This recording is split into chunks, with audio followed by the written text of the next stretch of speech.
এই যে রেডি হয়ে গেছে, এখন যাব হচ্ছে পিসবাড়ি। এই যে আজকে আমার আউটফিট কেমন লাগছে অবশ্যই জানিও। যেহেতু ওদের বাড়িতে পুজো, তাই জন্য আমি এই সাদা কুর্তিটাই পরেছি। কেমন লাগছে অবশ্যই জানাবে। পিসি বাড়িতে আজকে ছিল মহোৎসব, তো চলে গেছিলাম। এখানে ভাই ওরা সবাই বসে আছে, এখানেও পিসি সবাই ছিল।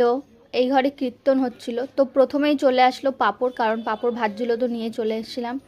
এরপরে দাদা নিয়ে চলে আসলো মাজা। মাজা খেতে কারা কারা ভালোবাসো অবশ্যই জানাবে। মাজাটা নিয়ে খেয়েও নিলাম। তারপর চলে এসেছিলো দল।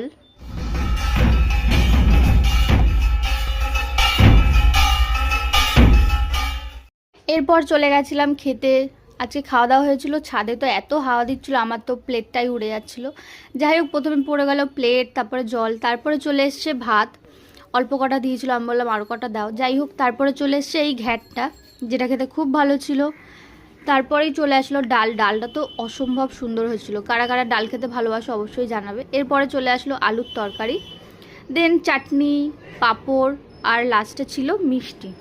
আমাকে প্রথমে একটা দিয়েছিল, তো মিষ্টিটা এত ভালো ছিল তাই আমি আরও একটা নিয়ে নিয়েছিলাম। তো আজকের জন্য এটুকুই। কেমন লাগলো ব্লগটা জানাবে। Thanks for watching.